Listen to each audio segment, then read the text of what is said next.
오늘 저는 여러분과 함께 마태복음 15장 29절부터 있는 말씀을 가지고 공부를 하겠습니다. 마태복음 15장 29절을 읽겠습니다. 예수께서 거기서 떠나사 갈릴리 호숫가에 이르러 산에 올라가 거기 앉으시니, 예수님께서 두로와 시돈에 갔다가 그곳에서 주님께서 휴식을 취하시고 그 다음에는 다시 갈릴리 쪽으로 주님이 옮겨오셨습니다. 우리 주님께서는 제 아들 보고 종종 따로 나와 한적한 곳에서 휴식하라고 말씀하셨습니다. 우리가 일할 때 아주 뜨겁게 열심히 일하고 그 다음에는 또 휴식할 때는 휴식해야 되는 것입니다. 이래서 하나님께서 엿새 동안 일하시고 이래째 하나님이 쉬신 것은 하나님이 피곤해서 그런 것이 아니라 인생들에게 휴식을 하면서 살아가도록 정하신 것입니다.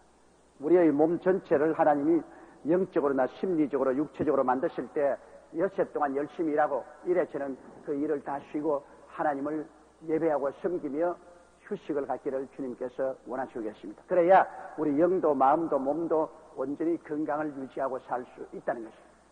그러므로 일과 휴식하는 것에 밸런스가 잡혀야 되는 것입니다. 일만 해서 또 안 되고 휴식만 취해서도 안 됩니다. 일을 하고 난 다음에 휴식하고 다시 자기를 재창조해서 또다시 일할 수 있도록 그렇게 해야 되는 것입니다. 우리 주님께서 친히 육신을 가지고 오신 이상 주님도 인간 육신의 전례를 쫓아서 주께서 휴식하시고 그리고 또 주님께서 일하시는 본 고장인 갈릴리 호숫가에 이르러서 주님이 산에 올라가 앉으셨습니다. 30절요. 큰 무리가 절뚝발이와 불구자와 소경과 벙어리와 기타 여럿을 데리고 와서 예수의 발 앞에 두매 고쳐주시니, 자, 예수님이 계신 곳에는 언제나 환자들이 있습니다. 우리 주 예수님은 이 땅에서 건강한 사람을 찾으러 온 것이 아니라 병든 자를 찾아서 구원하기 위해서 오셨고, 이 땅에 의인을 찾으러 온 것이 아니라 죄인을 찾아 용서하고 구원하시기 위해서 오신 것입니다. 이러므로 예수님 주변에는 자연적으로 죄인들이 모이고 환자들이 모이고 이 세상에 고난당하는 자들이 모이는 것이 마땅한 것입니다. 예수님은 그러한 사람들을 건져서 온전하게 하시기 위해서 오신 것입니다. 이렇기 때문에 여러분, 예수 그리스도의 교회인 오늘날 우리가 섬기는 이곳도 이것이 살아계신 예수 그리스도의 몸된 교회 아닙니까? 예수 그리스도의 성령이 이곳에 와서 계시지 않습니까? 이러면 마땅히 오늘 예수 그리스도의 교회도 절뚝발이, 불구자, 소경, 벙어리, 기타 여러 병으로 걸린 사람들이 여기 모여야 되는 것입니다. 여기 죄인들이 모이는 처소가 되는 것입니다. 그것은 주님께로부터 치료가 넘쳐 나오기 때문인 것입니다. 아무 치료도 넘쳐 안 나오면 사람들이 그곳에 모일 리가 없습니다. 여러분, 베데스다 연못이 평범한 연못입니다. 그게 뭐 다른 연못과 다른 것 없어요. 그런데도 거기 행각 다섯이 있는데 절름발이, 기머거리, 벙어리, 기마른 자, 병든 자들이 꽉꽉 들어차 있는 것은 그 연못물이 동할 때마다 뛰어 들어가는 자는 병이 고침을 받았기 때문인 것입니다. 그게 보통 연못하고 달랐습니다. 평범한 연못 같지만은 그 연못에 물이 동하면 사람들이 들어가면 고침을 받는 것입니다. 우리 교회가 다른 세상 모임과 같이 보이지만은 다른 것은 여기 성령의 역사함으로 이곳에 들어오면 죄가 용서함 받고 의롭담을 얻고 마음의 평화를 얻고 그리고 몸의 병이 고침을 받고 귀신이 쫓겨나고 해방과 자유를 얻는 이러한 일이 있기 때문에 사람들이 구름대같이 모여오는 것입니다. 예수 그리스도는 어제나 오늘이나 영원토록 동일하십니다. 하나님 우리 아버지께서는 예수님을 통해서 우리의 병을 심판하시고 우리의 연약도 심판하시고 마귀도 심판하셨습니다. 예수를 통해서 병을 멸하시고 예수님을 통해서 연약을 멸하시고 마귀의 정사와 권세를 다 멸하시고 예수 그리스도를 통해서 우리에게 치료와 건강과 자유와 해방을 주신 것입니다. 이 하나님께서 예수를 통해서 2000년 전에 갈보리 십자가의 시험이 다 이루어 놓은 것이기 때문에 새삼스럽게 구하는 것이 아닙니다. 이미 예수님이 다 이루어 놓은 것입니다. 그러므로 치료와 건강과 마귀에서부터 해방은 이미 이루어 놓은 주께서 주시려고 예비해 놓은 은혜인 것입니다. 이렇기 때문에 우리가 교회에 나오면 이런 일이 날 것을 기대하고 또 주님께 단호하게 기도를 해야 됩니다. 주 예수님 이름으로 우리 병 낫기 위해서, 치료받기 위해서, 건강을 위해서, 마귀에서 해방을 얻기 위해서 우리는 단호하게 기도를 해야 됩니다. 이것은 우리를 위해서 주님이 예비해 놓은 떡입니다. 이미 곳간에 차곡차곡 쌓여 있어요. 우리에게 주려고 주님이 준비하고 계신 것입니다. 너희가 없는 것은 구하지 아니하라고 하는데 구하라 주실 것이요 찾아라 찾을 것이요 문을 두드려야 열릴 것이니라고 하는, 구하고 찾고 두드린 간절한 마음을 가지고 나가면 마귀의 치는 무너지고 하나님의 축복은 임하시는 것입니다. 마귀가 우리의 기도를 막고 있지만은 그러나 그 막는 담은 이미 무너진 담입니다. 무너진 담은 얼마 버티지 못해요. 우리가 조금만 기도로서 밀면 무너진 담 무너져버리고 하나님이 예비한 축복을 우리가 누릴 수가 있는 것입니다. 그러므로 큰 무리입니다. 한두 명이 아니에요. 큰 무리가 쩔뚝발이와 불구자와 소경과 벙어리와 기타 여럿을 데리고 와서 예수의 발 앞에 두매 고쳐주시니, 주님은 고쳐주셨습니다. 아, 불쌍하도다, 가련하도다, 내가 동정하노라, 그렇게 말로 하고서 지나간 거 아닙니다. 주님은 실제로 고쳐주시는 주님입니다. 오늘날도 주님은 실제로 주의 몸된 교회를 통하여 성령으로 고쳐주셔야만 하는 것입니다. 고침을 받아야 돼요. 31절요. 벙어리가 말하고 불구자가 건전하고 쩔뚝발이가 걸으며 소경이 보는 것을 무리가 보고 기이 여겨 이스라엘의 하나님께 영광을 돌리니라. 병들므로 하나님께 영광을 돌리는 것이 아니라 병이 나음으로 하나님께 영광을 돌린 것입니다. 오늘날 많은 사람들이 잘못 생각을 해서 병든 것도 하나님 영광을 위해서 병든다고 생각하는데, 여러분, 병들어서 하나님께 영광 돌리지 않습니다. 병이 나음으로 영광을 돌렸습니다. 나사로가 죽어서 하나님께 영광 돌린 게 아닙니다. 무덤에 있은 지 나흘 만에 그가 살아남으로 하나님께 영광을 돌린 것입니다. 그러므로 우리는 병이 나아야 하나님께 영광 돌리고 간증할 것이 있잖아요. 병들어 있을 동안에는 간증할 것 없지만은 병이 나으면 하나님의 능력과 권세를 자랑하고 찬양할 수 있으니까 하나님께 영광이 되죠. 예수님께 오매 벙어리가 말을 하고 불구자가 건전하고 쩔뚝발이가 걷고 소경은 보고 이 하나님의 역사를 무리가 보고 기이 여겨 이스라엘 하나님께 영광을 돌립니다. 이제 곧장 21세기가 다가옵니다. 맹년 내명년이면 서력기원 2000년, 그래서 이제는 3000년 시대가 다가오게 되는 것입니다. 그런데 성경에는 말세 내가 내 영으로 모든 육체에게 부어주리니 그렇게 말씀한 것처럼 말세에는 굉장한 성령의 역사가 임하실 것인데, 이제 우리가 맞이한 이때가 말세의 마지막입니다. 말세 성령이 1901년에 임하였습니다. 여러분, 오순절 다락방에서 임한 성령의 역사가 주 300년 만에 거의 다 사라지고 주 600년에 카톨릭 교회가 구성됨과 동시에 완전히 성령 운동은 그쳤습니다. 그러므로 말미암아 겨울이 다가왔어요. 눈 속에 푹 파묻혔습니다. 그래서 1600년대 중세에 되기까지 완전히 기독교회는 눈 속에 파묻혀 얼어붙었습니다. 그러다가 19세기 초에 성령의 운동이 일어나기 시작한 것입니다. 그래서 요한 웨슬레와 그 동생 찰스 웨슬레가 합쳐서 대성결 운동이 일어났어요. 눈이 녹고 가지에 상이 돌아오고, 그 다음에 마르틴 루터의 종교개혁 운동도 일어나고, 그 다음에는 성결 운동도 일어나다가 1901년도에 성령의 역사가 일어났었습니다. 그것은 미국의 캔사스주의 토페카라는 조그마한 촌락에 신학교가 있었는데, 거기에 선교사로 갔다 온 여학생이 정월 초하룻 날 철야 기도를 하고 성령 세례를 받아 처음으로 방언을 말했습니다. 사도행전 이후 성령의 역사가 거친 이후로 공개적으로 처음 방언을 말하고, 이것이 미국 아수사라는 캘리포니아 로스앤젤레스의 거리로 건너와서 거기서 대성령의 운동이 나서 전 세계에서 각지에 와서 성령의 은혜를 받고, 그리고 유럽으로, 한국으로, 아프리카로, 남미로 건너가서 성령 받고 방언 말하는 운동이 줄기차게 났습니다.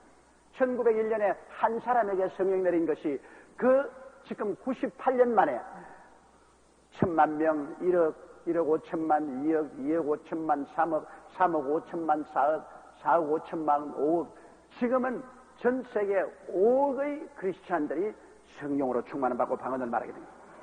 이 성령의 불길이 이제는 최후 마지막이니까 이제는 추수하기 전에 하나님의 놀라운 성령의 역사가 임하는 것입니다. 왜냐하면 이른 비와 늦은 비가 있고 난 다음에 추수를 합니다. 팔레스타인에는 이른 비가 오고 난 다음에는 삭이 나죠. 들을 떠서 그곳에 씨를 심어 놓으면 이른 비가 오죠. 가을 이른 비가 오면은 이른 비 받고 전부 밀보리가 다 났다가 그 다음에는 눈이 덮여서 봄철까지 눈에 있습니다. 그러나 늦은 비가 오기 시작하면 그만 전부 눈이 녹고 다시 타락이 열매 맺기 전에 와짝 늦은 비가 내리고 난 다음에 싹 날이 맑아지면 완전히 익어서 거두는 것입니다. 그런데 지금 우리가 사는 이 시대가 이른 비 성령은 사도시대에 임하였고 늦은 비 성령은 1901년도부터 임하여서 지금 98년이 걸려서 5억의 크리스천들이 성령으로 충만함을 받았습니다. 자, 이제 한번 주님께서 와짝 비를 주시고 난 다음에 들끓 날이 맑아지면 그때는 천사들을 통하여 추수하라! 추수하는 것입니다. 그때는 주께서 호령과 천사장의 고함과 하나님의 나팔로 신이 하늘로 쫓아 강림하시고 주 안에서 죽은 자들이 살아 일어나고 우리들이 다 들려 올라가게 되는 것입니다.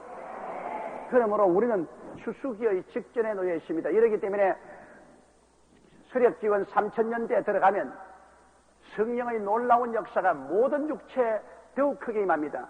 모든 육체. 그러므로 제가 잠실체육관에서도 설교했지만은 예수 믿는 육체도 임하고 안 믿는 육체도 임하는 것입니다. 믿는 사람은 더 강하게 믿음이 되고 안 믿는 사람 육체 위에 성령이 임하시니까 성령의 감동으로 회개하고 예수를 믿을 수밖에 없죠. 굉장한 사람이 예수를 믿고 들어오게 되는 것입니다.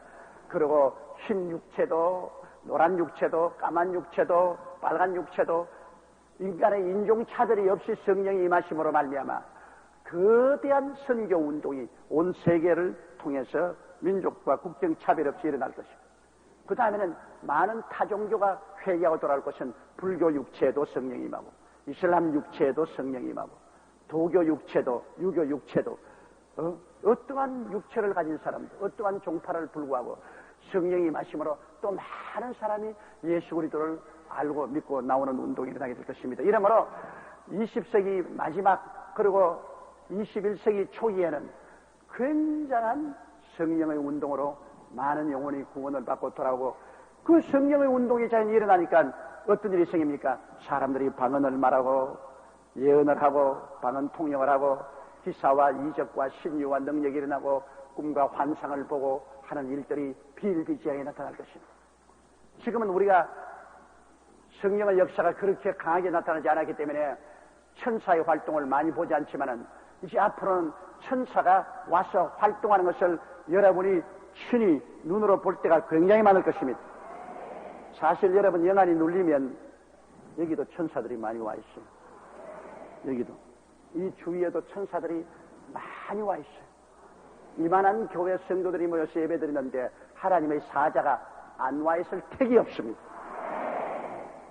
우리가 눈으로 못 봐도 우리가 말씀으로 알 수 있는 것은 천사들은 구원받을 후사를 돕기 위해서 보낸 자라고 말한 것입니다. 여러분을 돕기 위해서 천사들이 많이 와 있는데 우리 눈으로 안 보이죠. 그러나 이제 앞으로 성령의 역사가 크게 일어날 때는 천사가 오르락 내리락 하는 것을 보고 여러분 주위에 천사가 와 있는 것을 보고 교회 와서 천사가 역사하는 환영도 많이 보고 꿈도 꾸고 환상도 보고 천국도 꿈과 환상을 통해서 보는 역사가 많이 나타나게 될 것입니다. 그 하나님의 살아계신 능력의 역사가 우리에게 크게 나타나서 예수 그리스도에 대한 신앙이 흔들리지 않게 확고하게 서는 그런 운동이 일어납니다. 이래서 주님이 우리 신부들을 다 단장시켰다가 일시에 주님께서 천국 영생의 영광으로 데리고 가는 것입니다. 여러분 하늘나라는 확실하게 있습니다. 그 나라는 너무나 아름답고 기가 막히게 좋은 나라인 것입니다. 또 그 나라에 가서는 우리가 다 주님을 섬기고 하나님께 예배드리며 주께서 맡긴 바 사업 열심히 일을 하며 정말로 행복하게 영원히 살게 되는 것입니다. 사람은 종기하나 깨닫지 못하면 멸망하는 짐승보다 못하지만은 깨닫기만 하면은 그리스도와 함께 영원히 사는 이 영광을 누리게 되는 것입니다. 그러므로 병 고치는 역사, 하나님의 성령에 나타나는 역사는 앞으로 점점 더 크게 나타납니다. 우리 교회도 이제 앞으로 두고 보세요. 교회 들어와서 병 나아가는 숫자가 점점 더 많아집니다. 지금도 굉장히 많지만은 앞으로 점점 많아져요. 여러분 예수 믿고 우리 교회 와서 병 나은 사람 한번 손 들어봐 주시기 바랍니다. 와, 병자 많았네. 웬 병자가 그렇게 많습니다. 그러나 하나님께 영광 돌립니다. 보십시오. 여러분께서 병도 낫고 성령도 받고 체험을 했기 때문에 이렇게 비가 오고 교회 오기 힘든데도 열심히 오는 겁니다. 체험했기 때문에. 체험이 없는 신앙은 힘이 없어요. 체험이 있으면 능력과 힘이 생기는 것입니다. 32절에요. 예수께서 제자들을 불러 가라사대 내가 무리를 불쌍히 여기노라. 저희가 나와 함께 있은지 이미 사흘임에 먹을 것이 없도다. 길에서 기진할까 하여 굶겨 보내지 못하겠노라. 주님께서 전번에 남자만 5,000명, 부녀자 기만 명을 모인 것은 벳세다 광야에 있었습니다. 갈릴리 호수 곁에 있는 벳세다 광야에 있었습니다. 그거는 그때 모여온 무리들은 다 유대인들이었습니다. 유대교를 믿고 따르는 유대인들이 주로 그곳에 모여와서 주님께 말씀을 듣고 기적을 체험하고 그리고 하나님의 영광을 돌렸습니다. 그러나 요번에 예수님께서 이 자리에서 병을 고쳐주고 그들에게 먹인 것은 유대인들이 아닙니다. 이 사람들은 이방인들입니다. 그러므로 우리 주 예수 그리스도께서는 유대인의 하나님뿐 아니라 주님은 이방인의 하나님도 되신다. 갈릴리라는 지역에 붙어있는 그런 이방인의 땅에서 주님께서 이 많은 사람들에게 하나님의 역사를 베풀어 주신 것입니다. 이 수많은 이방인들이 주님과 있은 지 사흘이 됐습니다. 그러니 먹을 것 다 가져와서도 사흘이 되니까 다 먹어버리고 아무것도 없잖아요. 예수께서 제자들을 불러 가라사대 내가 무리를 불쌍히 여기노라. 예수님은 굶주리는 사람을 불쌍히 여깁니다. 예수님은 죄인도 불쌍히 여기시고 그리고 병든 자도 불쌍히 여기시고 굶주린 자도 불쌍히 여기시는 것입니다. 이게 여러분 우리의 큰 축복입니다. 주님이 율법대로 우리를 보면 우리는 전부 다 죄짓고 아주 비참한 인생들입니다. 뭐 아무 가치도 없죠. 그러나 주님께서는 우리를 불쌍히 보십니다. 이건 왜냐? 주님이 우리를 지으신 우리의 부모이기 때문인 것입니다. 부모는 자식을 언제나 불쌍히 봅니다. 여러분 아무리 자식이 커도 부모 눈에는 자식이 늘 불쌍히 보여요. 혹시 밥 잘 먹느냐, 잠 잘 자느냐, 건강하냐, 행복하냐, 잘 사느냐 그런 것을 늘 관심을 가지게 되고 그리고 자식이 무언지 모르게 자식만 보면 측은한 생각이 생겨서 뭘 자꾸 해주고 싶은 생각이 나는 것입니다. 무엇이 자꾸 해주고 싶은 생각이 납니다. 그거는 부모가 자식에 대한 그 불쌍히 여기는 그 마음, 그 사랑은 천례적인 것이 지어 먹어서 하는 것은 아닙니다. 그런데 왜 주님께서 우리를 불쌍히 여기느냐? 예수님 말씀하기를 나를 본 자는 아버지를 보았느니라. 우리 아버지 하나님은 영이시라 우리가 보지 못했지만은 예수님은 우리가 보았는데 예수님은 바로 아버지의 영광의 광채시요 본체의 현상이십니다. 예수님이 바로 아버지와 똑같으신 분이십니다. 그 예수님이 우리를 불쌍히 여기겠다는 것은 아버지가 예수를 통해서 우리를 불쌍히 여기십니다. 그건 왜냐? 우리를 지으신 우리 아버지이기 때문에 우리를 불쌍히 여기는 것입니다. 우리를 지으신 분이 아니면 우리를 불쌍히 보지 않고 우리를 심판할 것인데 우리를 지으신 분이라 우리의 아버지라. 그러므로 우리를 언제나 불쌍히 여기고 가슴을 찡하게 생각해요. 그래서 우리 아버지께서 우리가 잘못하면 우리를 꾸이셔시고 징계하시고 채찍을 때리실지라도 우리 아버지가 가슴을 아파하시면서 징계하시고 회개시키고 돌이키려고 하는 것입니다. 바로 예수님이 와서 말씀을 사흘 동안 듣고 그리고 병고침을 받고 뭐 큰 복을 받았죠. 이런 복이 세상에 어디 있습니까? 하나님 말씀 들었지요. 병 고침 받았지요. 그런데 또 뭐 불쌍할 게 있습니까? 그러나 먹을 것이 없어 배고파하니까 주님께서 불쌍히 여기시고, 그리고 제자들에게 말씀하기를 길에서 기진할까 하여 굶겨 보내지 못하겠노라. 주님께서 굶겨 보내지 못하겠다. 뭔지 먹여서 보내야 되겠다. 이게 우리 주님의 뜻이에요. 굶겨서 못 보내겠다. 기진하는 건 내가 볼 수 없다. 어쩐지 도와줘야 되겠다. 이 주의 사랑이 우리에게 이렇게 미쳐 있는 것입니다. 이렇기 때문에 예수님이 사랑하는 자여 내 영혼이 잘됨같이 내가 범사에 잘되며 강건하기를 내가 강구한다는 말이 거기에 있는 것입니다. 주님은 우리가 하나님의 은혜를 받고 축복을 받아서 굶주리지 않고 잘 살기를 원하고 계신 것입니다. 33절요. 제자들이 가로되 광야에서 우리가 어디서 이런 무리의 배부를 만큼 떡을 얻으리까? 제자들은 항상 옛날을 잊어버립니다. 우리도 자꾸 잊어버려요. 잊어버리는 것이 좋기도 하지만은 또 안 좋기도 합니다. 원한은 잊어버리고 은혜는 기억해야 돼요. 여러분, 요셉이 형들에게 팔렸으니 얼마나 마음에 원한에 사무쳤겠습니까? 형들이 요셉을 아라비아 대상에게 팔아먹어서 그가 애굽으로 팔려가서 보디바르의 집에서 17살 된 그가 잔뼈가 다 굵도록 13년 동안 종살이했습니다. 그러고 난 다음 너무나 억울하게 보디바르의 아내의 참소를 받고 그는 감옥에 들어가서 2년 동안 감옥 생활을 했습니다. 이러니 요셉의 가슴 속에 형들에 대한 그 원한이 얼마나 사무치겠으며, 보디바르의 부인만 생각하면 이빨이 부두둑 걸릴 거 아닙니까? 이 나쁜 여자, 나를 참수해가지고서 억울한 누명을 덮어쓰고 감옥에 들어가는 이 나쁜 여자. 그러나 하나님이 요셉과 같이 하셔서 요셉이 애굽의 국무총리가 되었습니다. 하나님이 같이 계시면 어떠한 역경도 끝에 가서는 자꾸 좋게만 되는 것입니다. 그래, 그가 국무총리가 되고 난 다음에 또 그 마음속에 그 상처가 피를 흘려요. 형들이 나를 버렸다는 것. 잘 되긴 했어. 그리고 보디바르의 아내에게 배반당한 그 마음의 상처가 있었는데 그가 결혼을 했어요. 그가 결혼을 하고 난 다음에 성경은 말하기를 비로소 그 마음속에 위로를 얻었더라고 말한 것입니다. 그러니 결혼이 참 좋기는 좋아요. 잘만 하면 좋다고. 잘못하면 박살나도 잘만 하면 남자나 여자나 결혼하면 마음속에 큰 위로를 얻을 수가 있습니다. 남자는 아내에게서 위로를 얻고 또 아내도 남자에게서 위로를 얻었습니다. 그런데 거기에서 처음 어린애기를 낳았는데 그 어린애기의 이름을 므낫세라고 했습니다. 그 므낫세란 말은 뭐냐면 다 잊어버렸다. 내 고향 산천도 다 잃어버리고 형들에게 대한 원한도 다 잊어버렸다. 이제는 다 물로 떠내려가고 잊어버렸다. 므낫세. 이제는 나는 애굽에서 결혼해서 내 새 삶을 시작했으니 이제는 다 잊어버렸다.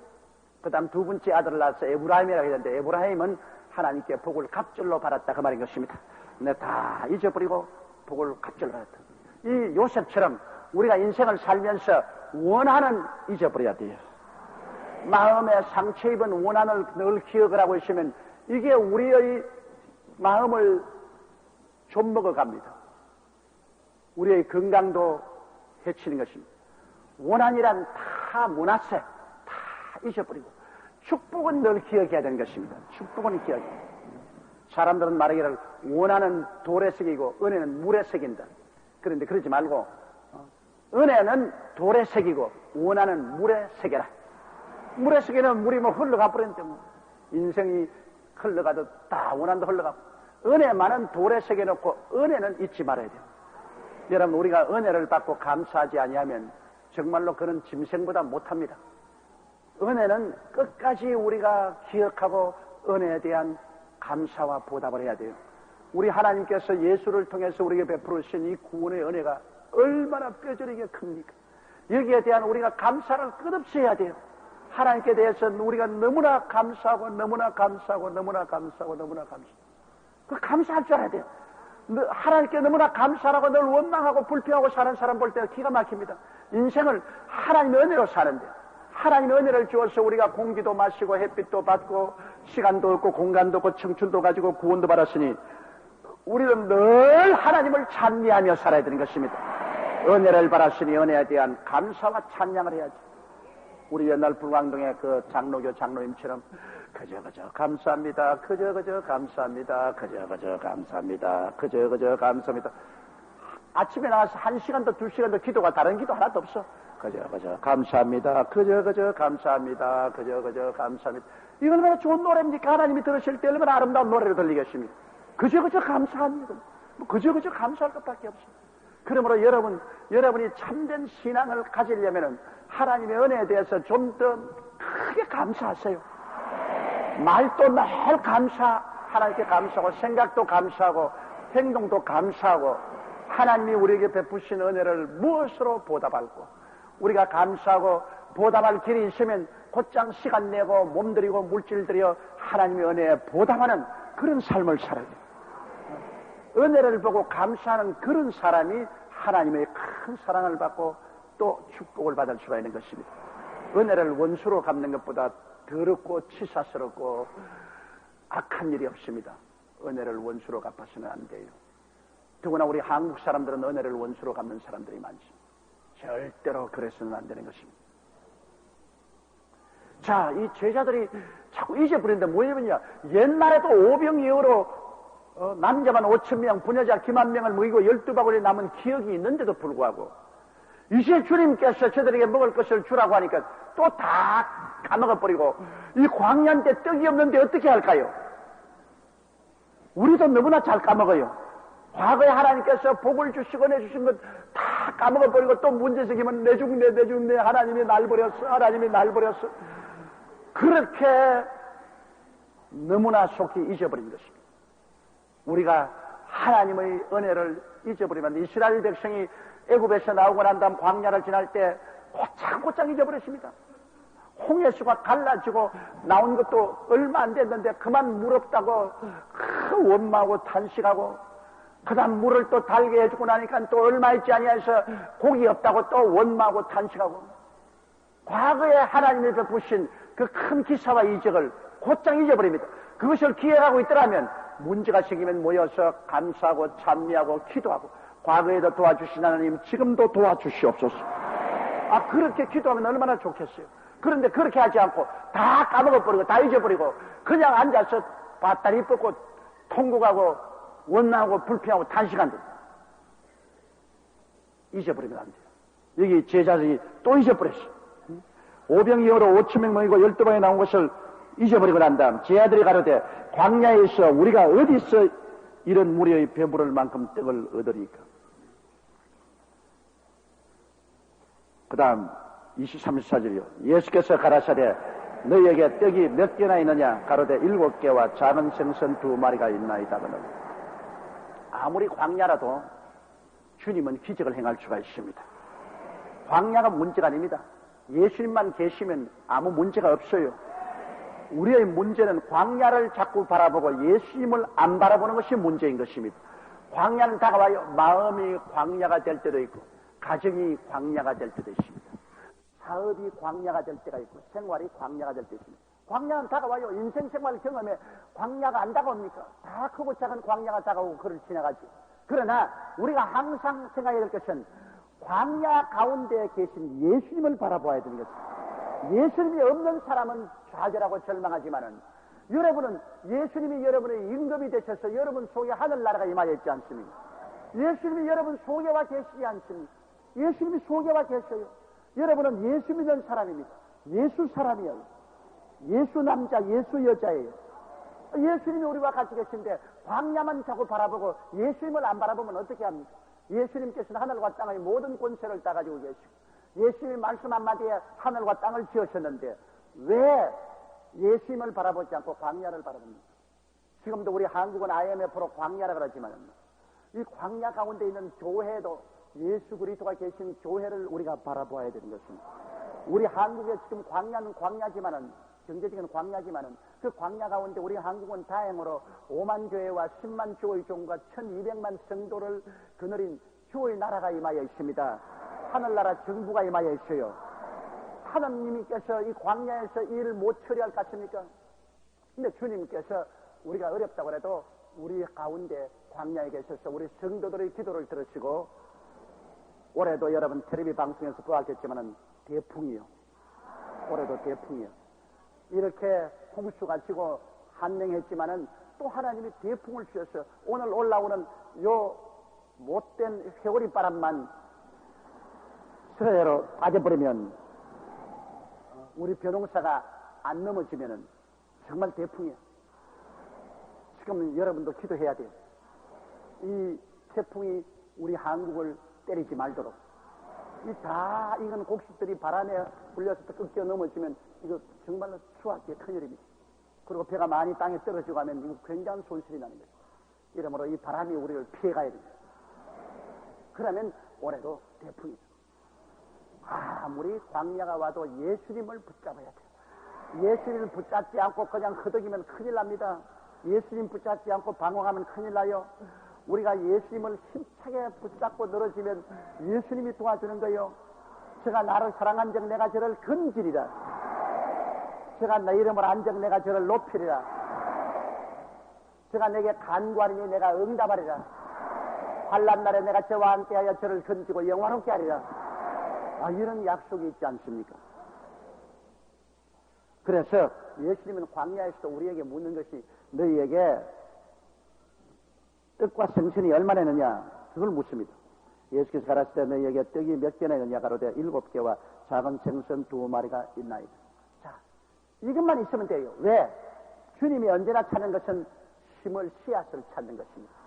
우리 하나님이 복을 주시되 심지 않은 자는 복을 안 줘요. 심어야 돼요. 이것이 하늘나라 법칙인 것입니다. 무조건 하고 공짜로 입만 딱 벌리고 있다고 되는 것은 절대로 아니죠. 심고 거두는 법칙인 것입니다. 이러므로 주님께서 광야에서 그들이 먹을 것이 없다고 할 때 주님이 제일 먼저 찾은 것이 뭡니까? 씨앗을 찾습니다. 떡 몇 개 있느냐? 씨앗이 몇 개 있느냐? 이 아예 한파에도 우리가 광야라고 그러지만은 주님이 우리에게 묻는 겁니다. 너에게 무엇이 있느냐? 심을 무엇이 있느냐? 우리는 지금 국민일보 평생회원이라는 텃밭을 주님께서 우리에게 주셔서 우리 거기 심고 있어요. 하나님이 심으면 기적을 베풉니다. 내가 우리 어느 집사님 이야기를 들었는데, 집사님이 우리 교인 아닌 다른 교인에게 가가지고서 우리 교회 국민일보 평생회원 텃밭이 있는데 그 좀 심어보라고. 그러니까 저분, 미쳤어요 당신? 나 순봉교인도 아니고 지금 IMF 한파로 분식점을 하는데 지금 식당 일이 안 돼가지고서 사람 8일 날리고 있는데 누구 놀리는 거요?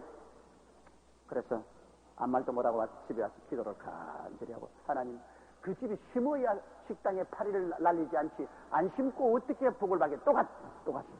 여보, 그 당신 말이야, 심어야 하나님이 뭘 복을 주시든지 하지, 심지도 않고 앉아가지고서 파리만 날리고 있으면 어떻게 했냐? 심어라. 그러면 된다니까. 안 심어. 가라 그랬어. 그걸 또 왔어. 또 기도하다가 또 갔어요. 또 가가지고서, 그러지 마. 우리 교회 한번 와봐. 우리 교회 한번 와봐. 그거 전부 다 심으면 기적이 일어나고, 또 목사님께 안수기도를 받게 되니까 눈을 나가면 안수해줘. 그러더니. 심어야 안수해주지, 심어야. 그냥 공짜는 안 해줘. 우리 심는데 묻어 들어가서 심어놓고 가면 안수니까. 그러면 나 안수기도 받게 해주면 나 심을게 그러더랍니다. 그래서 다른 교인을 타교인을 데리고 와서 심고 안수기도를 받았어요. 그런데 이제 문제는 최근에 가니까 다리가 퉁퉁 부어서 다리가 아파 못 견디. 왜 그러니까 너무 손님이 많이 와가 뭐 앉지를 못해가지고 다리가 퉁퉁 부었어. 다리가 퉁퉁 부었어. 심자말자 하나님이 기적을 베풀어 주십니다. 이러므로 주님께서 여러분에게 복을 주시려면 언제나 묻는 게 그겁니다. 너희에게 무엇이 있느냐? 심을 것이 있느냐? 그렇기 때문에 제가 이 국민일보 평생회원을 텃밭에 여러분 심으라는 것은 여러분 앞날에 소망을 주기 위해서 그렇게 하는 거예요. 그건 주님께서 만드는 텃밭이기 때문에 여기에 여러분이 심고 기적을 기대할 수 있는 소망이 있습니다. 심지 않고 아무리 기도해봤자 이 못을 안 받고 벽에다가 옷 걸라고 자꾸 옷 거는 거 아니다. 줄 미끄러지고 줄 미끄러지고 탁 심어놓고 못을 걸어놓고 믿음을 딱 걸면 찰칵 걸린다고요. 주여 믿습니다. 주님께서 응답하여 주옵소서. 내 마음속에 믿음이 딱 걸렸습니다. 심어놨으니까. 그럼 주님께서 오냐? 내 믿음대로 될지어다. 그래서 주님께서 이 광야에 이 많은 사람이 왔었을 때 주님께서 그냥 다 앉아라. 내가 기적을 베풀 테니까 공짜 먹을 준비하라. 그렇게 말하면서 너에게 무엇이 있느냐? 떡 몇 덩어리 있느냐? 가져오너라. 예수께서 가르치되 너에게 떡이 몇 개나 있느냐? 가로되 7개와 작은 생선 2마리가 있나이다 하거늘 35절요. 예수께서 무리를 명하사 땅에 앉게 하시고 36절요. 떡 7개와 그 생선을 가지사 축사하시고 떼어 제자들에게 주시니 제자들이 무리에게 주매. 자, 예수님의 손에 심으니까 예수님은 축복을 하기 시작하는 것입니다. 여러분 아무것도 없을 때는 주님 빈손 들고는 축복 안 해요. 손에 얹어야 축복을 하죠. 주님의 손에 이 떡 7덩어리와 생선 2마리를 얹으니까 주님이 얹은 것 가지고 축사하죠. 하나님이여 나를 축복해 주옵소서. 주님이 내 손에 얹어라. 얹을 거는 없어요. 그냥 축복해 주세요. 그냥 내가 어떻게 축사하느냐? 내가 내 손에 뭘 얹어야 될거냐? 몸들이고 몸을 들이고 시간을 들이든지 물질을 들이든지 뭘 얹어 놓아라. 그래야 내가 축복을 해줄 것 아니야. 여러분 주의 손에 무엇인지 얹어야 축사가 나오죠. 아무것도 얹지 않고 빈손 들고 축사를 해달라면 어떻게 되는 것입니까? 오늘 많은 사람들이 공짜만 바래가지고서 주님 앞에 빈손 들고 나와서 주님이여 복을 달라는데 성경에도 여러분 야외 앞에 나올 때 빈손 들고 나오지 말아 그랬습니다. 왜? 하나님 복을 주시려도 빈손 든 사람에게 무슨 복을 줍니까? 심고 거두는 법칙은 영원한 법칙입니다. 여러분의 삶 속에 하나님과 동행할 때 언제나 잊지 말 것은 여러분 심어야 거둔다는 것을 잊지 말입니다. 아브라함에게 이삭을 심으라 하는 거 보십시오. 그 외독자 이삭을 모리아산에 와서 제물로 드려. 이것은 하나님이 아브라함을 축복해 주려고 하니까 심어야 됩니다. 그것도 가장 귀한 외아들을 심으라는 겁니다. 여러분 이스라엘 사람들은 양을 잡아 죽일 때 제일 양에게 고통을 안 주는 것이 양의 턱을 잡고 이 턱을 잡고 칼로서 여기 동맥을 끊는 겁니다. 동맥을 꽉 끌어버리면 순식간에 이식을 잃어버리고 아픈 건 모르고 죽습니다. 여러분 이삭을 죽이는 제물 그 그림 그리는 거 보면 아브라함이 이삭을 목을 이렇게 입을 휘어잡고 칼을 두고 목 대동맥을 끊으려고 달라드는 그런 그림이 그려져 있습니다. 정말로 자기 친자식을 그것도 100세에 낳은 아들을 모리아산에 와서 그 입을 쥐어잡고 대동맥을 칼로 끊는다는 것은 자기가 죽는 것보다 더 아픕니다, 여러분. 차라리 자기 가슴을 심장으로 찌르라 하면 그거 이제 120살이 다 된 노인 죽는 거 뭐 아깝습니까? 그러나 눈에 넣어도 아픈 자식을 칼로서 그 목을 벤다는 달아주는 것은 이건 벌써 아들 잡은 겁니다. 심어도 보통 심은 것 아닙니다. 그 친아들을 심었습니다. 그래서 하나님이 천사를 보내어서 네 아들 외독자 이삭에게 손대지 마라. 네가 네 아들도 아끼지 않고 내게 주었은즉 내가 나를 가리켜 맹세하노니 내게 복주고 벽주며 너를 창성케 하고 창승하게 하라고 말합니다. 그렇게 심어야 돼. 가슴이 찡하도록 심어야 돼. 시골에 가니까 내 부흥양에는 어떤 분 기도하는데 하나님 아버지요 축복해 주심을 감사합니다. 하나님이 주신 것 다 쓰고 남은 것 주님께 드리오니 받아 주시옵소서. 무슨 하나님이 거지냐 남은 것 주게. 그렇게 기도하고요. 어떻게 합니까? 뭘 남은 것을 줘요. 하나님 내게 주신 것 서지 않고 먹지 않고 만지 않고 제일 큰 열매를 주님께 드리나이다. 이래야지. 뭘 하나님께 장엄한 하나님께 그래 먹고 입고 마시고 쓰고 남은 것 가져와사오니 그런 태도로서 하나님을 믿으면 안 돼요. 내 소산에 처음 익은 것으로 야훼를 공경하라. 그래야만 야훼께서 너에게 넘치게 복을 주겠다고 하신 말씀입니다. 가슴이 찡하게 심어야지. 하나님께 심을 때 찡하게. 얼마나 이삭을 심을 때 가슴이 찡했겠습니까? 아깝다, 아깝다. 그래도 하나님 섬기기 위해서는 드려야 된다. 이런 찡하게 심어야 돼. 헌금 드릴 때도 그냥 내가 막 꾸깃꾸깃 한 거 그냥 확 던져놓고, 이거 하나님 대접을 그렇게 하면 안 돼요. 나는 일본어 성도들 보니까 헌금 내는데 꼭 돈을 데려요. 다리미로 데려가지고서. 그래가 봉투에 딱 내가지고서 딱. 그게 하나님 공경하는 정성입니다. 하나님 공경해야지.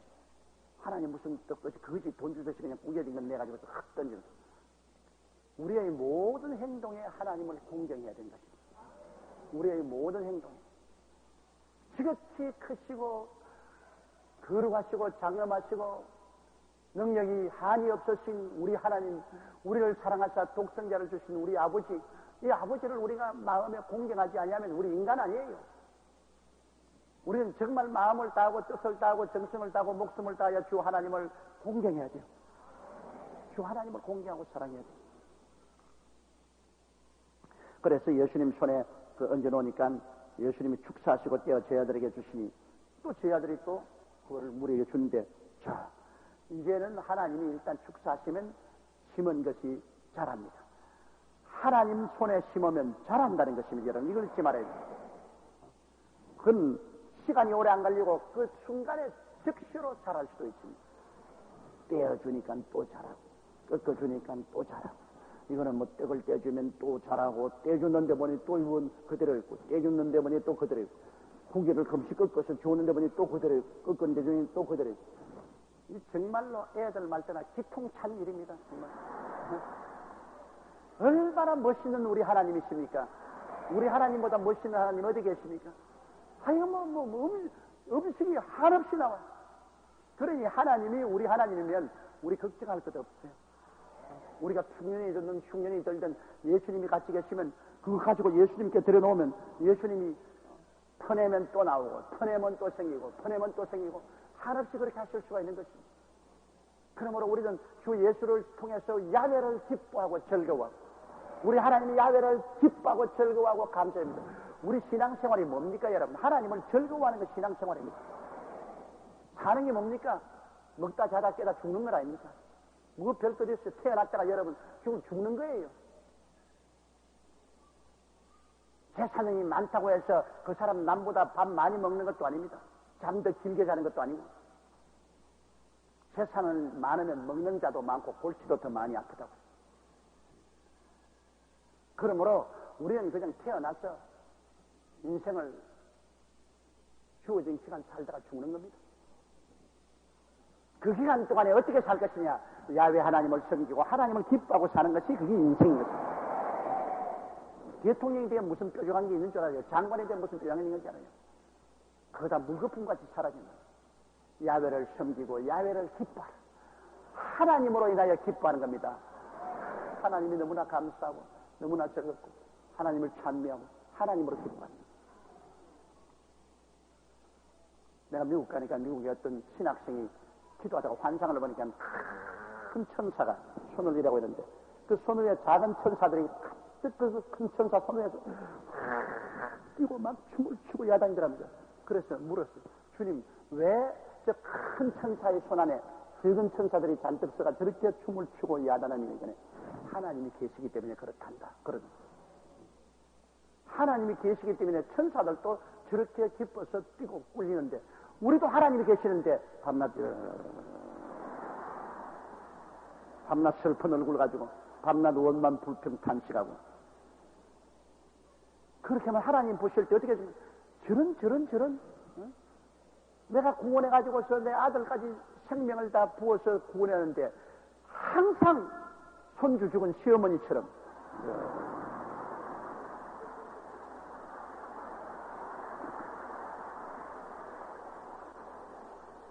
그 하나님이 기뻐할 책이 있어요.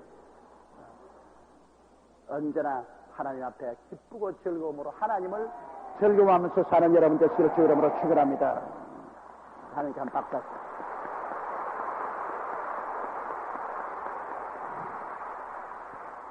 37절요. 다 배불리 먹고 남은 조각을 7광주리에 차게 거두었습니다. 하나님이 배고플 정도로 먹이다고 한 성경 구절이 없어요. 하나님이 먹일 때는 배불리 먹여요. 배불리 먹여요. 하나님이 조금 줘가지고서 그저 안달이 나도록 그렇게 만드는 하나님 아니에요. 내 잔이 넘치나이다. 야훼는 나의 목자시니 내게 부족함이 없을 뿐이라 내 잔이 넘치나이다. 하나님의 축복은 차고 넘칩니다.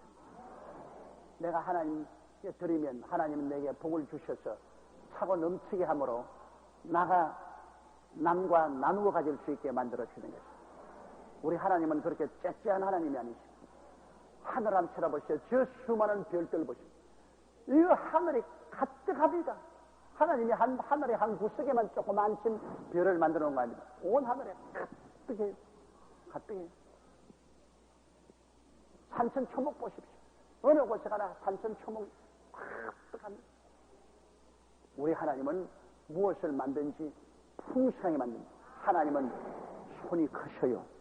여름에 줄 때도 듬뿍 주어주시지. 째째하게 이렇게 젓가락을 집어가지고 사놨어요. 그렇게 하지 않아요. 그렇기 때문에 하나님은 좋으신 하나님이라고 그러십니다. 풍성해요. 이 유대인도 아닌 이방인들입니다. 이방인들을 대가볼리에 모아놓고 주님께서는 그들에게 말씀 전하고 병도 고쳐주시고 그러고 난 다음 다 배불리 먹게 하십니다. 유대인이 심어도 주님께서 기적을 베풀어, 이방인이 심어도 주님은 기적을 베풀어서 다 배불리 먹고 남은 조각은 7광주리에 차게 거두었다. 남은 조각은 주님께서 이렇게 거두십니다. 여러분 7광주리 거두어서 뭘 하겠습니까? 아마 틀림없이 떡 7 생선 2마리 가져온 사람에게 돌려주었을 것이 틀림이었을 것입니다. 38절에요. 먹은 자는 여자와 아이 외에 4,000명이었더라. 여자와 아이 외에 4,000명이었더라. 그러므로 여자와 아이는 수에도 안 넣는다 그 말입니다. 그렇게 오해를 하는 사람이 있어요. 성경을 읽어보니까 성경은 여자를 수에도 넣지 않더라. 하나님은 남자 편이고 여자 편이 아니다. 그러므로 하나님은 안 믿을란다. 그렇게 항의하는 사람도 있습니다만 내가 그때 대답한 것입니다. 그건 정말 계산을 잘못했어. 왜냐? 교회 가보세요. 남자와 여자의 수가 6대 4점 됩니다. 하나님이 여자를 얼마나 사랑하사 여자를 6명 구원하면 남자는 4명밖에 구원하는 천당은 여자 천당이다. 이제 올라가는데 완전히 천국은 막 여자 천, 남자는 적고 지옥은 와글거리는 것이 남자다. 그런데 어떻게 여자를 무시했다고 할 수 있냐? 여기에 여자와 어린아이를 수에 안 넣는 것은 성경에는 두 몸이 연합하여 한 몸을 이룰지니라 그렇게 했기 때문에 벌써 남자 수는 그 속에 여자를 포함시키는 것입니다. 그러니까 남자가 4,000명이면 그 수에 여자도 4,000명, 8,000명 거기에 애들은 자연적으로 따라오는 것이니까 그러니까 다 먹은 숫자가 한 10,000명쯤 될 것이다. 여자를 무시해서 것이 아니라 남자가 그 부모를 떠나 여자와 연합하여 한 몸이 될지니라 하나로 취급하는 거예요. 성경에는 남자와 여자를 둘로 분리해서 취급하지 않는 겁니다. 하나로 취급. 남자 있으면 자연적으로 여자는 거기 있는 것입니다. 하나님의 수학은 우리 사람 수학과 달라요. 하나님은 남녀를 남편 아내 둘로 보지만은 하나님은 숫자를 하나로 봅니다. 하나다. 그 옛날에 에디슨이 그래서 바보 소리를 듣습니다. 학교에 가서 선생님이 가르치는데 하나 보태기 하나는 얼마지요? 애들이 둘이요. 에디슨이 손을 들어. 아닙니다. 둘이 안 됩니다. 어떻게 너 둘이 안 되겠니? 고양이 한 마리에다 쥐 한 마리 보태면 하나밖에 안 남지 않았습니까? 그 선생이 생각하니 바보도 보통 바보가 아니라 하나 보태기 하나는 둘인데 왜 에디슨은 자꾸 고양이 한 마리 보태기 쥐 한 마리는 하나밖에 안 된다는데 이게 바보가 아니면 천재인데 보통 사람은 그렇게 생각하지 않잖아요. 그렇잖아요. 보통 사람이 고양이 한 마리 보태기 쥐 한 마리는 한 마리다 말이에요. 그렇게 생각하는. 그래서 선생이 이 바보는 못 가리겠다고 내가 쫓아버렸어. 그러나 그 쫓긴 에디슨이 우리가 지금 말하는 이 전기도 에디슨이 발명한 겁니다. 그런 아주 기발한 생각을 할 수 있는 사람이 되어야 새로운 창조가 생기는 겁니다. 그래서 먹은 자는 여자와 아이 외에 4,000명이었더라. 자, 39절에요. 예수께서 무리를 헛되어 보내시고 배에 오르사 마가단 지경에 가시니라. 예수님은 사람들에게 복음을 전가하고 병 고쳐주고 먹여주고 그리고 다 헛되어 보내시고 또 주님은 다른 곳으로 주님께서 복음을 전하러 가실 것입니다. 예수 그리스도의 그 은혜를 생각하면 도저히 가슴이 미어지는 것 같아요. 하나님 아버지와 아들과 성령 삼위일체는 영원부터 같이 계십니다. 한 하나님이십니다. 그 한 하나님은 예수님이 우리를 구원하기 위해서 아버지의 뜻을 쫓아 사람의 몸을 쓰고 이 땅에 오셨습니다. 그리고 사람처럼 이 땅에서 33년을 사시는 동안에 온갖 고초를 다 겪었습니다. 식은 밥 얻어 잘 주시고 사람들에게 멸시와 천대를 받고 따뜻한 잠자리 못 구하면 주님께서 산에서나 별에서 주무시고 하나님 그러고는 우리를 불쌍히 여기시고 마지막 주님 자원에서 피할 수 있는데도 불구하고 자원에서 십자가에 올라가서 우리 대신 몸을 찢고 피를 흘려 여러분과 날 대신해서 한번 생각해 보세요. 내가 무기야. 내 가질 게 무기야. 나를 대신해서 십자가에 올라가서 하나님 앞에서 내 벌을 다 받고 내 수치와 곤욕을 다 당하고 내 괴로움을 다 겪고 주님께서 죽으심으로 나를 영원한 멸망에서 건지시고 내가 다 이루었다. 다 청산하고 나를 살리신 예수님, 예수님을 통해서 나를 살리신 아버지 하나님, 아버지 하나님과 예수님의 은혜는 우리가 영원토록 갚아도 못 갚습니다. 늘 울어도 눈물로서 못 갚을 줄 알아 몸 밖에 드릴 것 없어 이 몸 드립니다. 우리 주님의 은혜와 사랑을 깊이 생각하고 늘 그 은혜에 감사 찬송하고 사는 여러분 되시기를 주의 이름으로 축원합니다. 우리 주여 세 번 부르고 통성으로 기도하십시다. 주여 주여 주여. 살아계시고 거룩하신 우리 아버지 하나님, 아버지 하나님 은혜와 사랑을 진실로 고맙고 감사합니다. 사랑이 많으신 우리 아버지 하나님이시여, 아버지 하나님의 은혜를 무엇으로 다 감사하며 무엇으로 다 보답하오리까. 우리 아버지여 늘 울어도 아버지 갚을 수가 없습니다. 하나님 우리 아버지여 진토와 그런 무더기에 처해 있는 인생을 불러내시고 우리 아버지 하나님이시여 오만하고 교만하여 제갈 길로 간 어린 양 같은 자를 주님께서 불러내시고 우리 아버지 하나님이여 예수 그리스도의 피로 쓰시고 성령님의 은혜로 길로 갈도록 이끌어 주시는 우리 아버지의 은혜를 무슨 말로 다 감사하오리까. 우리 아버지 하나님이시여 우리 주 예수 그리스도께서 저를 위하여 십자가를 걸머지시고 몸을 찢고 피를 흘리시고 저희 그 많은 수치와 곤욕을 주님 다 당하셨사오니 우리 주 예수님의 사랑과 은혜를 무엇으로 다 주님 감당하오리까. 우리 아버지 하나님이시여 주님께 한없이 감사하고 한없이 찬송을 따릅니다. 우리 아버지께 한없이 감사하고 한없이 찬양을 따릅니다. 야훼 하나님이여 아버지여 영광 받아 주시옵소서. 야훼 하나님이여 주님 높임 받아 주시옵기 간절히 기도합니다. 하나님 아버지여 감사하고 감사합니다. 감사하고 감사합니다. 나 이제 생명이 있으면 주님의 은혜인 것입니다. 우리 아버지 하나님이시여 나 이제 강단에 서서 말씀 전하면 주님의 은혜입니다. 우리 아버지 하나님이시여 아버지의 은혜와 사랑을 무슨 말로 다 감사하고 우리 아버지의 은혜와 사랑을 무슨 말로 다 감사하며 감당하고 야훼 하나님이여 감사하고 감사합니다. 야훼 하나님이여 감사하고 감사합니다. 야훼 하나님이여 감사하고 감사합니다. 보는 것이 은혜요 듣는 것이 은혜요 말하는 것이 은혜요 숨쉬는 것이 은혜요 살아있는 것이 은혜입니다.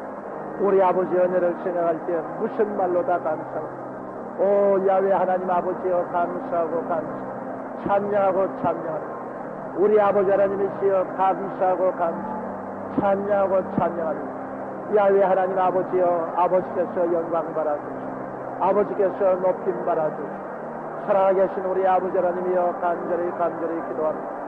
오 사랑이 많으신 우리 하나님 아버지 전능하신 아버지여 감사하고 찬송합니다. 전능하신 아버지여 감사하고 감사합니다. 오 전능하신 아버지여 감사하고 감사합니다. 야훼 하나님 우리 아버지여 감사하고 감사합니다. 오 사랑이 많으신 우리 아버지 하나님 주여 주님 감사하고 주여 주님 감사합니다. 사랑이 많으시고 거룩하신 우리 아버지 하나님이여 주여 주님 감사하고 사랑이 많으신 우리 아버지여 주여 주님 감사합니다. 오 나의 거룩하시고 영광스러우신 우리 아버지 감사합니다. 아버지 하나님 감사합니다. 아버지 하나님 감사합니다. 이 광야 같은 세상에 예수님이 같이 계십니다. 예수님이 우리와 같이 계십니다. 예수님이 우리 교회에 같이 계십니다. 예수님이 나라에 같이 계십니다. 우리 아버지 하나님이시여 주님 앞에 믿음의 씨앗을 심고 하나님 아버지 우리가 믿음으로 기도합니다. 우리 아버지께서 자라게 하시고 하나님의 기사와 이적과 능력을 베풀어 주심을 믿사옵니다. 우리 하나님 아버지여 주님 영광 받아 주시옵소서. 살아계신 우리 아버지 하나님이여 감사합니다. 야훼 하나님이여 영광과 찬양과 존귀를 받아 주시옵소서. 야훼 하는 아버지여 높임을 받아 주시옵소서. 간절히 기도합니다. 오 사랑이 많으신 우리 아버지여 감사합니다. 나의 아버지 하나님이시여 평생의 영원의 씨앗을 심은 아버지 우리 성도들에게 복을 나려 주옵소서. 하나님 아버지 평생의 영원 주님이시여 텃밭에 씨앗을 심은 성도들에게 하나님께서 복을 나려 주옵소서. 하나님께서 기사와 이적을 베풀어 주시고 하나님께서 은혜와 사랑을 베풀어 주시오. 살아계신 우리 아버지 하나님 간절히 기도하고 구원하옵나이다. 하나님 우리 아버지여 주님께서 복을 나려 주시고 하나님 아버지 은혜를 베풀어 주옵소서. 이를 통하여 하나님 많은 기사와 이적을 체험하고 하나님의 많은 은혜와 사랑과 도움을 베풀어 주시옵소서. 하나님의 축복이 많이 임하게 하여 주시옵소서. 살아계신 우리 아버지 하나님이여 간절히 기도하고 구원하옵나이다. 오 사랑이 많으신 우리 하나님 아버지여 우리 아버지께서 주의 백성들에게 복을 주소서. 하나님의 백성들 들어오며 나으며 꿀을 얻게 하여 주시옵소서. 하나님 아버지 올해 금년에 우리에게 대풍을 주신 것을 감사합니다. 하나님 아버지여 주님께서 이 수해에도 불구하고 한랭기류에도 불구하고 우리 아버지께서 대풍을 주신 것을 감사하고 찬송합니다. 야훼 하나님이여 기도하고 구원하오니 요번에 올라오는 이 주님 태풍을 피하게 하여 주시옵소서. 이 올라오는 태풍을 주님 피하게 하여 주시옵소서. 우리 아버지 태풍의 진로를 주님 돌려주시옵소서. 하나님 아버지여 태풍을 피하게 해주셔서 우리 아버지여 우리의 곡물에 상처가 가지 않게 하여 주시옵소서. 하나님 우리 아버지여 주 예수 이름으로